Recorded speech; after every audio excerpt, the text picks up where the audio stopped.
tumayo pa, oh. Para to ano. Oo. Sobra yung emosyon nila. Sobra talaga. Yung emosyon nila lumalabas on screen. Maniwala kayo. Sobra sila. Okay. Simulan na natin. May baka may nang gusto magtanong from OJ ko na. Jiro. Earl. Giro, may question. Earl. Hi, Earl.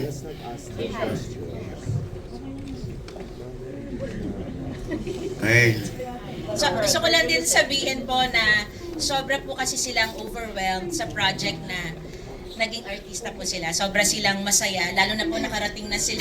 Nandito na kami sa media conference eh. So, sobrang overwhelming sa kanila to. Kaya rin sila emotional. Dahil very proud sila na nandito yung mga parents nila. And makikita nila yung sarili nila sa screen is malaking bagay po yun sa kanila. Kaya emotional lang. Yes, Earl. Ayan na. Someone will ask you. Earl. Tito OJ. Hello. Hi, Earl.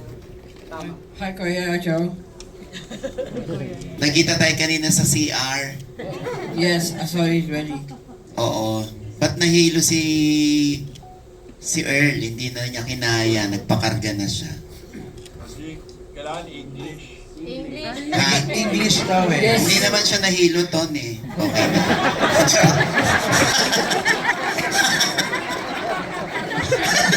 Nabago bigla yun.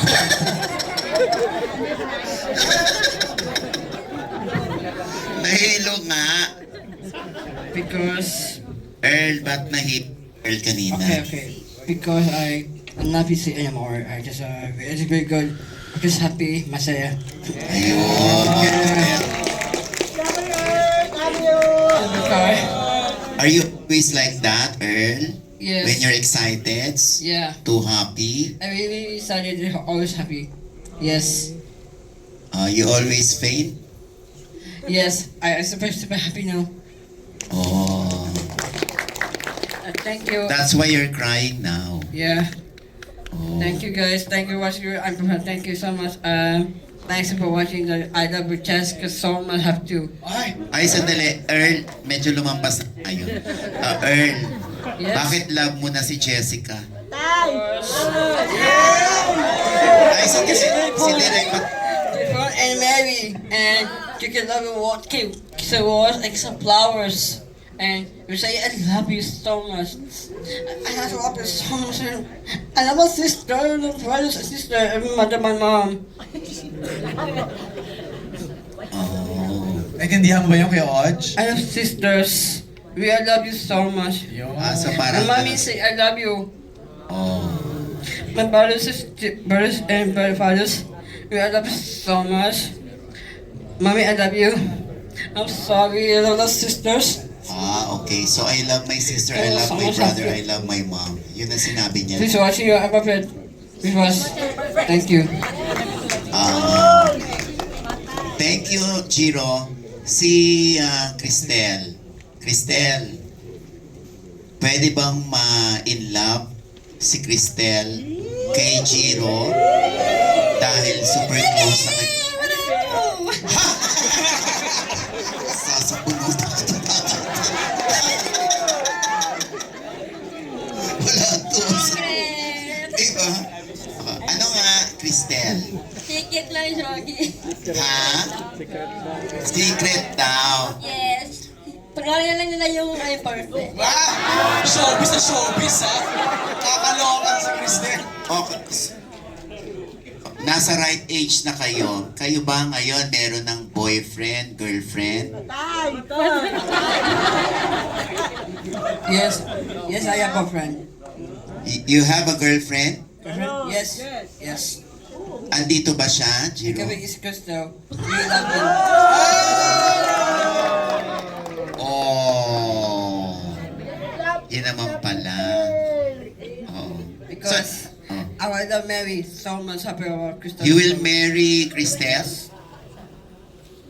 My father just said, he said yes. Okay, I will marry lost someone like Catherine.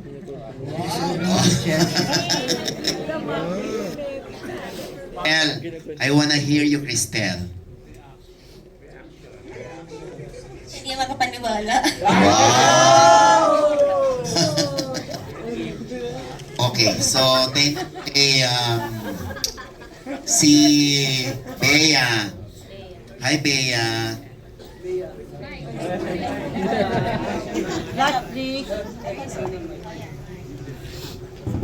Para ko sa kumanta ng ABBA. Bea, anong pa ang gusto mong awitin? Chiquitita? I feel waiting for you. The song for my mom. Oh, sige nga. Oh. Ayan na. I would love to do. You make me feel I do. You changed my life forever. Be a good mom, though that I swear. Be my much I care. And you really need me. You chill me, you night me. You made me, you deceive me. You love me forevermore. I love you, I adore you. I let my life before you. I only love you more and more. Body and see my lovely place to do. I've been waiting for you. Tuloy pa yung movie. Ay, ang galing naman ni Bea. Ang galing na sa Bea, intro mo. who is your dad? What's the name of your dad? Matthew kay Inocep Mendoza. Love And- you.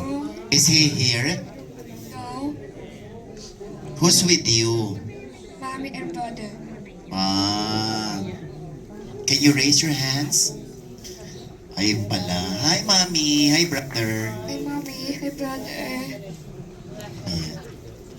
At gusto ko lang po i-share si Bea po ang original Jessica ko po. Nung ginawa ko po yung first teaser po. Ah. Si Bea yung first Jessica. Oh. Andin ako dito na yun. Okay. Meron bang isang representative from the guardians and parents? Gusto ko lang tanongin isa sa kanila from the guardians and parents. Isa lang. Kung ano ang pakiramdam nila ngayon na siya. Sino? Here. Oo. Yung mga Ano nasa ho harap po kay Odge, mga parents. Okay, ano ho ang pakiramdam nila na yung pong mga anak ninyo ay nabigyan ng oportunidad na maging bida sa isang pelikula at mabigyan ng pagkakataon ng Nathan Studios ni Sylvia Sanchez na magbida sa pelikulang I'm Perfect. Siguro let's hear from the parents of Earl and Cristel. Tayo lang po tayo. Pakilala po tayo please. Thank you po. Mami, ayun yung camera yan. Ha? Hindi baka sa akin tumingin. Ano? Ayan. I'm Marlene Amata, the mother of her as Jiro. I'm Amelita Go, mother of Jessica Cristel Go. Ano ho masasabi nila mga mamis? Yung pong inyong pakiramdam ngayon na bida ang inyong mga anak. For me, parang ano pa rin ako, nananaginip pa rin ako na andito na sila, no? Overwhelmed talaga. And sabi nga ni Ma'am Sylvia, ano daw ako Stage ma'am. Stage mom. Kasi talaga minsan di ko maiwasan umiyak, no? Yun lang, very thankful na binigyan yung mga bata ng pagkakataon, no? Na pakita kung ano meron sila. Actually ko Earl din anong una sabi ko kaya ba no Earl? Lalo na si Derek nung sabi niya tawag nito dapat marunong magtagalog. Sabi ko nako wala na sabi ko kasi hirap siya managalog. So sabi ko kahit supporting okay na sa akin. Then nagulat na lang ako nung sinabi na siya na yung Jiro. Tapos makita ko yung lines sa script, naka-English na. Ay, buti na lang sabi ko. Galing talaga direct. So, malaking bagay yung scriptwriter at saka director, isang tao lang. So, nagagawa niya talaga, ang bilis na nagawa niya ng paraan. So, for that, direct, thank you for, believing in Earth, as lalo si Ma'am Sylvia, na naglakas loob talaga na sumugal. Talagang napaka ano yung puso nyo. Sabi ko, dakila kasi kayo lang nabigay ng chance sa mga bata. Ayan. Ang mami naman ni Jessica, Ako naman, hindi pa rin makapaniwala hanggang ngayon. Pero yung sabi nga nila na, syempre hindi ko naman maiko-compare sa normal kasi isa lang si Crystal na anak ko. Pero yung nasasabi ko na parang, kung sino pa yung, ay nagsabi yung mga kapatid ko, parang kung sino pa yung Down syndrome, parang siya pa yung umangat sa family, parang gano'n yung sabi na. Yun din ang inaano ko na parang, hindi rin ako makapaniwala na yung dating inaangaan ng mga artista, sina Ma'am Sylvia, Ma'am Lorna, sina Sir Tonton, lahat sila. Parang hindi mo akalain na makakalubilo mo sila dahil lang sa anak mong Down syndrome. Parang yung sinasabi na talagang walang imposible kasi kaya nila eh. Kaya sana yung mga yung may mga anak gina Down syndrome o kaya person with disability, wag silang mawala ng pag-asa kasi darating din yung oras na makikita yung kung ano yung kaya nilang gawin. Ito na yung simula. Ito na. bukas po ba yung isip nyo na ma-inlove ang mga anak ninyo? Oo naman. Meron po ba silang mga jowa? May mga jowa? May mga boyfriend, girlfriend sila? Mia, kawa.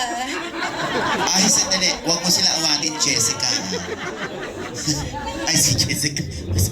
Cristel. O, mami? May mga crush naman sila. Si Crystal kagaya niyan, dati crush na talaga ever since yung teacher niya nun sa school nila. Teacher ng crush. Pero ngayon pag tinatanong ko, sinasabi niya, hindi naman daw naliligaw pa si Earl. Ay, naghihintay lang pala, Mami, si Earl ba single?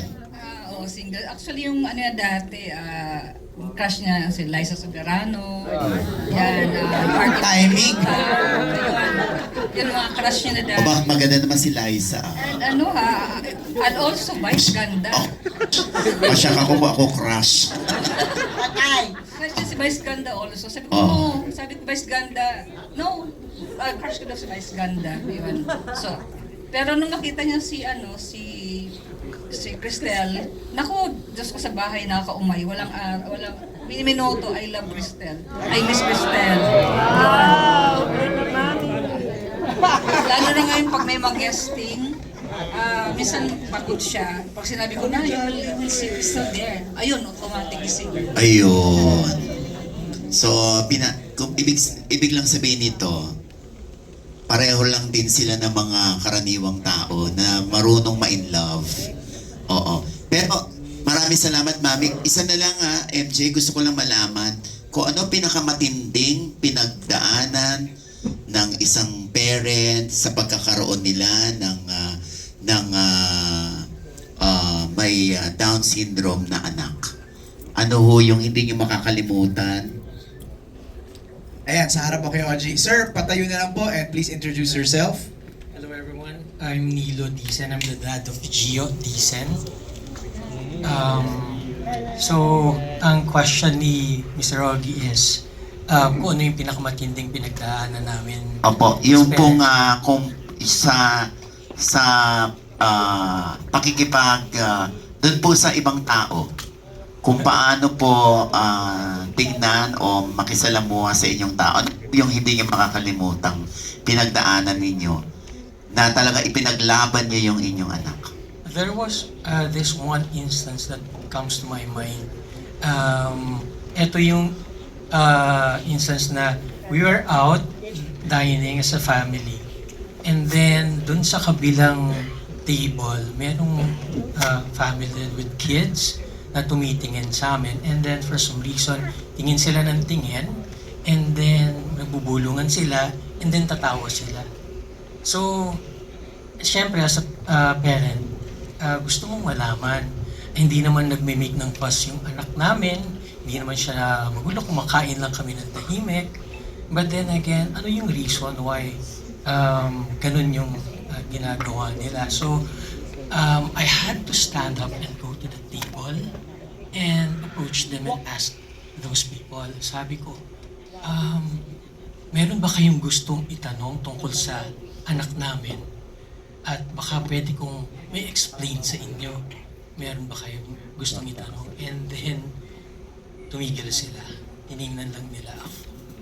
Kasi I think just them being themselves, malaki yung prejudice ng society against them.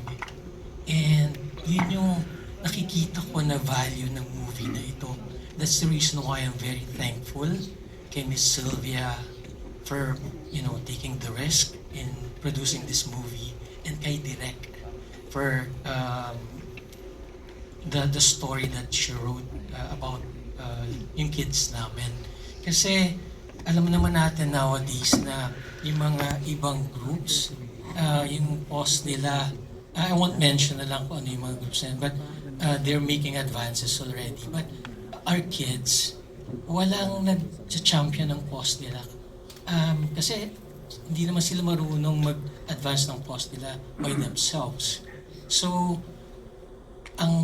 nagpapasalamat kaming lahat ng parents kasi nandyan si Miss Sylvia at si Miss Sigrid that give them the voice para mapakinggan kung anong gusto nila, ang pwede nilang sabihin, and to showcase their talents para makita naman nila kung ano yung capabilities nila. And kasi yun nga yung family na binigay ko yung example, nakikita nila how different they are, but they don't see how beautiful our children are kasi they don't understand.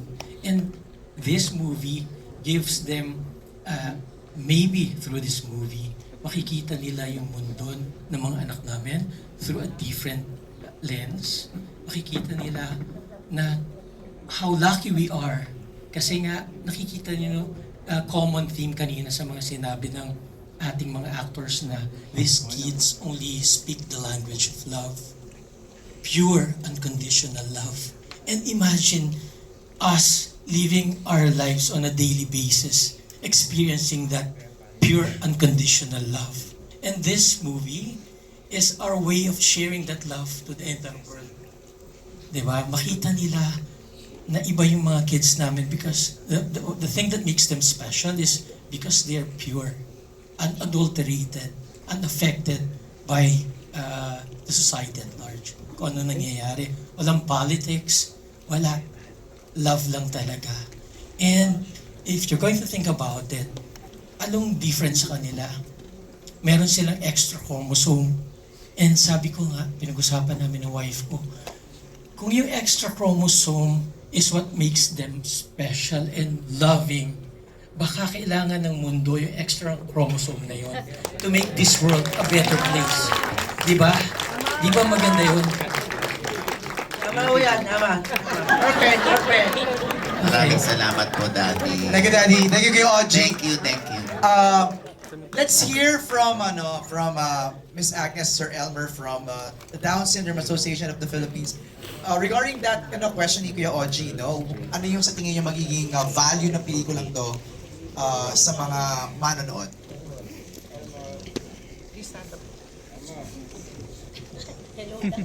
Hi. First of all, maraming salamat po sa inyo. Siyempre, maraming salamat Sylvia and Direk, and all of the cast, and of course the children, the families, and you from the media. This is real for us. What you've gone through is 24/7 for us. Every day, our children wake up and do the things that you see. When they were born, and we were told, like I'm sure all the mommies and daddies can relate to it, when they were born and we were told that your child has a disability, the world collapsed. Why is there music? The world collapsed. And talagang parang, hindi ko kayo paiiyakin. The world collapsed. It was really, di ba, for 9 months you wait for your child to be born. And then the day comes and they tell you, your child will be different. It is a blank wall. You're facing something that is unknown. And there is no future. I even went as far as nobody might marry my daughters because they say their brother has a disability. Baka mahawa sila. O baka mamana. Right, Carl? Your dad felt that way, right, mga mommies? And so, it was a process. So many things happened. We joined the association. we joined events, we received a lot of support from our siblings, our parents. We received so much love that, you know, it was really, it helped us go through the process of raising a child with Down syndrome. But there is a stark contrast, I tell you, when they are told that they have Down syndrome and they attend our early intervention seminar, all the parents are crying. All of them. Zero. Walang lumulundag sa tuwa. All are crying. Give it a few months. Maybe a year, maybe 2 years. When we have our major events, all the parents want their children on stage. That is because of the love and the support that we receive and the joy that we feel raising our children. That's why when you attended the Christmas party, you know, there were so many parents who told me, paano po makakasama dyan sa cast na yan? Paano po pwedeng maging artista yung mga anak nila? Because they saw the opportunity.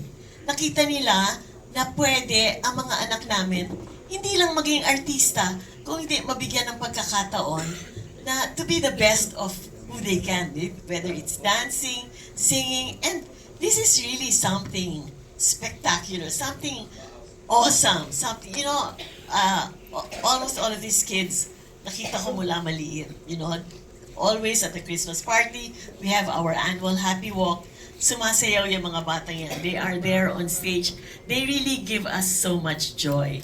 So, I mean, that's why, going back to what I said, for us, this is very real. And how many children are born with Down syndrome? 1 in 800. So in our population, how many families? More than 100,000. That means more than 100,000 families, more than 100,000 friends, barangays, schools will be able to relate to this. And I would like to point out one thing, the sibling. There is so much that the siblings also feel. I met somebody who has a sibling. Christine is a sibling. You know, when we were reviewing the script and I reached that part where, no spoiler, okay, that the sibling reacted, I called my daughters because they both live abroad. And one of them really cried, "Mom, I'm crying now because it's so real for me that the sibling feels this way." Right. So your role there is really very important because we talk about family. It's not just the parents, you know. And when we were having, you don't remember me, of course. I'm not an artista, but I was there across you, Lorna, and I really wanted to talk to you, but I wasn't sure if I was going to do the right thing because I was going to tell you, I'm a mom. You will be a mom, and you will feel what I felt raising Jeremy. And you know, it means so much to us families. And I always say this when we have seminars. When our children was born, they came in a box. That box was full of angels. And you, and also you, are the angels that came in a box with our children. So thank you so much. And my husband. Magandang hapon sa inyong lahat. Ako po si Elmer La Peña. Ako po yung chairman ng Down Syndrome Association of the Philippines. And anak po namin si Jeremy and asawa ko po si Agnes. So, maraming salamat sa inyong lahat. I cannot thank the people on the stage enough, no, and the parents and for everybody for making this happen. Alam niyo ba na Down syndrome is a random genetic disorder? Ito po ay nangyayari sa 1 in 800 childbirths. Okay? And 80%, yung iba kasi sinasabi na ang meron kasing nagkwento na 37 years old na yung mother niya nung nagkaanak na who's now 31 years old. So madaming nag-iisip na advanced age, maternal age, ang isang cause ng Down syndrome. Hindi po totoo. Hindi po totoo yun. Madami po tayong hindi alam about Down syndrome. Katulad ng kinakwento today about kakayanan nila. Madami tayong hindi nalalaman about Down syndrome, I encourage you to learn more about it, and you can ask us. We will post later kung pwede yung QR code. You can get an information kit on Down syndrome. Is it possible? May post yung QR code.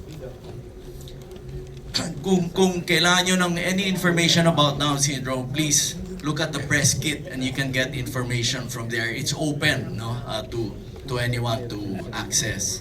And I hope you give the right information, just like what they're doing. They're giving us the right image or the right idea about our children with Down syndrome. Ganon din, we also want to be sure that everybody has the right information about Down syndrome. Ngayon, sabi ko, it's a random genetic disorder. Kailan nangyari itong accident na to? Alam niyo kung galing sa nanay yung egg na may sobrang chromosome? Kailan siya nagkaroon ng egg na yon? It's not while she was alive. It was when she was conceived. Isipin niya yun. Naging nanay siya, nabuo na yung bata doon sa sinupupunan ng nanay. Okay, so when you think of it that way, isn't it going to change the way you look at persons with Down syndrome altogether? There's a specific reason why they were born. It may be an accident, pero today is not an accident. Tama ba? The making of this movie was not an accident. And we are all here today is not an accident. Meron tayong mission. And that's what everybody here is for. A mission not only for persons with Down syndrome, but for all persons with disabilities. In fact, tama yung sabi, love is all they need. Sa mundong ito, love is all we need. Magmahalan ng mga tao, bawat isa. I think that is the best Christmas message. The coming of Christ na nagmahal sa ating lahat. And that is what this is all about for me. Thank you. Thank you. Let's also hear from Miss Kay. Okay, go muna. Nesh. Pinipilit po ako ni Carl magsalita. Hi Carl, thank you. Direct. As an educator, very important tong pelikula nito dahil over the years, dumating na tayo sa point na awareness, we rally for awareness about different disabilities, pero madalas natatigil sa awareness. So itong pelikula na to, ito na yung step na action. Ipakita nyo sila, ano ba yung totoong inclusion? Inclusion ba is, didiscuss nyo lang kung ano yung mga disability nila, i-discuss nyo lang, pero nakikita ba natin sila sa totoong mga shows? Diba? Sa ibang bansa, nakikita na natin na meron talagang may actors and actresses na with disabilities. Bakit dito hindi natin kaya? Bakit pag nanonood tayo ng mga show, ng mga teleserye, makakita nga kayo, i-include nila pero nakaupo lang doon, pero walang role, walang significant role. Pero dito nagpapasalamat kami, direct, dahil sila yung bida. Paulit-ulit sinasabi, sila naman. Nung 2016, nung nagkilala tayo, direct, nung pinakilala sa akin si Direct, tapos pinakita niya sa akin yung script and yung teaser and explain niya, sobrang tuwang-tuwa ako na, ay, pasalamat ako na merong director na ganito, na sila yung ibibida. Hindi sila yung supporting, hindi sila yung basta nalang isasama. So, nung ginawa yung teaser, nanalo na tayo doon, Direct, because yung crew, lahat sila, nag-change yung perception nila about people with Down syndrome. Ang dali, di ba? Nung shoot, yung mga kwento, ng mga, lahat ng part ng crew, nag-iba ang kanilang perception, ay madali lang pala. And then, nalungkot kami kasi, nagtagal, pero dasal kami ng dasal. Hindi nawala yung suporta namin kay Derek na mag-dream, mag-hope, magdasal. And nung tumawag siya sa akin, last year, talagang iyakan na lang. Meron na! Talaga, uy, meron na! Okay, so thank you, Tita Sylvia. Thank you so much. Naniniwala ka sa kanila. Kasi, sa lahat, I'm a special education teacher for 25 years. And iisa lang ang first iisa lang yung malaking bagay na para sila ay mag-grow, mag-develop, mag-achieve at ipakita nila is, first step, dapat maniwala kayo sa kanila. Pag hindi kayo naniwala sa kanila, hindi nila papakita sa inyo. So, very perfect example na naniwala ang Nathan Studios, si Direk, sa kakayahan nila. So, yes, manood kayo. Manood kayo sa December 25 kasi hindi lang to cute. Hindi lang to cute na storya. Hindi lang to pa-cute. Ito ay may mission. Pelikulang may mission. Lahat po sila may mission. And again, sasabihin ko na nanalo na rin. Wala pa tayo sa awards, pero sinasabi na kiniklaim na ni Tita Sylvia na mag-award na. Ay, di ba? Yes! Pero naniniwala ako kasi na nanalo na sila dito pa lang sa filming.